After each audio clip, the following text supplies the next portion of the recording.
பொதுவாக நம்மளோட சூரிய குடும்பத்தை பற்றியோ இல்லைனா மில்கிவே கேலக்ஸி மற்றும் பிரபஞ்சத்தோட அளவுகளை பற்றி பேசுகிறப்போ சில பேருக்கு எவ்வளோ பெருசுன்னு உடனடியாக தெரியறதில்ல. இதுக்கு காரணம் நம்மளோட பூமியில் நாம் இப்படிப்பட்ட மிகப்பெரிய தூரங்களை அன்றாட வாழ்க்கையில் சந்தித்ததே இல்லை.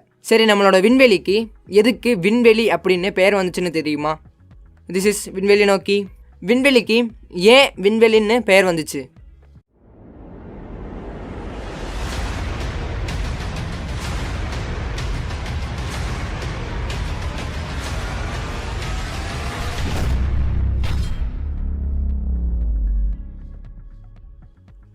விண்வெளியோட அளவை புரிஞ்சிக்க நாம் ஒரு சின்ன உதாரணம் பார்க்கலாம்.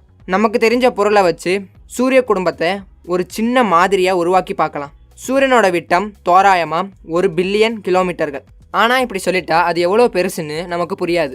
ஆக சூரியனை ஒரு பெரிய ஆரஞ்சு பழ அளவுக்கு வச்சுக்கிட்டு ஒரு மாதிரியை உருவாக்குவோம். நாம் உருவாக்கின இந்த மாதிரி சூரிய குடும்பத்தில் பூமி எவ்வளோ பெருசாக இருக்கும்னு நினைக்கிறீங்க?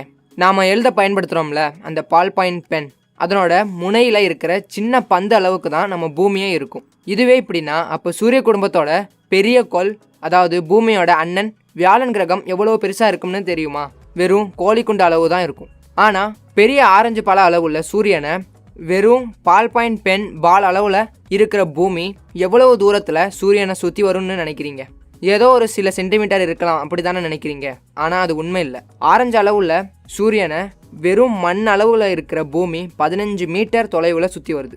இப்படி ஒரு பெரிய ஆரஞ்சு பழத்தோட அளவை அடிப்படையாக வச்சு நாம் ஒரு சூரிய குடும்ப தொகுதியை உருவாக்கணும்னா அதுக்கு நமக்கு ஒரு சதுர கிலோமீட்டர் அளவை விட பெரியதான ஒரு இடம் தேவைப்படும். அந்த ஒரு சதுர கிலோமீட்டர் அளவில் இருக்கிற இடத்துல வெறும் பால் பாயிண்ட் பென் பேனாவோட அந்த பால் அளவு தான் நம்ம பூமி இருக்கும். இந்த சின்ன பாலுக்குள்ளே இருக்கிற ஒரு சிறிய நாடு, அதுக்குள்ளே இருக்கிற ஒரு சிறிய ஊரில் இருக்கும் ஒரு சிறிய கட்டிடத்தில் இருந்து ரொம்ப ரொம்ப ரொம்ப சின்ன புள்ளி தான் நாம். இந்த பால் பாயிண்ட் பென் அளவை வச்சு பார்த்தா நம்மளோட நிலவுக்கும் பூமிக்கும் வெறும் 4 சென்டிமீட்டர் அளவு மட்டும்தான் இருக்குது. அப்படின்னா மனிதன் இதுவரை பயணித்த அதிக தூரத்தை உங்கள் உள்ளங்கையில் அடக்கி விடலாம். மேலும் இந்த மாதிரி அடிப்படையில் புளூட்டோ சூரியனில் இருந்து 600 மீட்டர் தூரத்தில் சுற்றி வருது, அதாவது 1/2 கிலோமீட்டருக்கும் மேலே. இந்த தூரத்தை நீங்கள் நடந்து போக சில நிமிடங்கள் எடுத்துக்கலாம். ஆனால் நாசா புளூட்டோவுக்கு அனுப்பிய நியூ ஹொரைசன் விண்கலம் புளூட்டோவுக்கு போக தோராயமாக 10 வருஷம் ஆகிருக்கு. இந்த நியூ ஹொரைசன் விண்கலம் பயணித்த வேகம் மணிக்கு 58,000 கிலோமீட்டர். இப்போ நம்மளோட சூரிய குடும்பம் எவ்வளவு பெருசு அப்படின்னு உங்களுக்கு ஒரு சின்ன ஐடியா கிடச்சிருக்கும். இப்போ கொஞ்சம் சூரிய குடும்பத்தை விட்டு வெளியே போய் பார்க்கலாம். நம்மளோட சூரிய குடும்ப தொகுதிக்கு பக்கத்தில் இருக்கிற இன்னொரு சூரிய குடும்ப தொகுதி தான் ஆல்ஃபா சென்டாரி. உண்மையில் இது 3 நட்சத்திரங்களாலான ஒரு சூரிய குடும்பம்.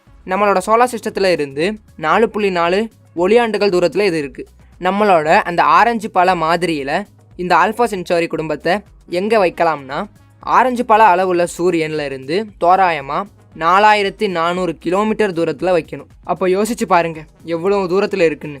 நம்மளோட மில்கிவே கேலக்ஸி தோராயமாக 1,00,000 ஒளியாண்டுகள் விட்டம் கொண்டது. அதையும் தாண்டி போனால் நமக்கு ரொம்ப பக்கத்தில் இருக்கிற கேலக்ஸி என்னன்னு கேட்டால் சாம்சங் கேலக்ஸின்னு சொல்லிடாதீங்க. ரொம்ப பக்கத்தில் இருக்கிற கேலக்ஸி ஆண்ட்ரோமெடா கேலக்ஸி. அது 2.5 பில்லியன் ஒளியாண்டுகள் தூரத்தில் இருக்குது. இதையெல்லாம் நம்மளோட அந்த ஆரஞ்சு பழ மாதிரியில் காட்டவே முடியாது. ஏன்னா நாம் நினச்சி பார்க்க முடியாத தூரத்தில் இருக்குது. இப்போ புரிஞ்சிருக்கும் விண்வெளிக்கு ஏன் விண்வெளி அப்படின்னு பேர் வந்துச்சுன்னு. விண்வெளி அப்படிங்கிறது நம்மளோட கற்பனைக்கும் எட்டாத அளவுக்கு பெருசு இல்லை, அது ரொம்ப பெருசு. திஸ் இஸ் விண்வெளி நோக்கி.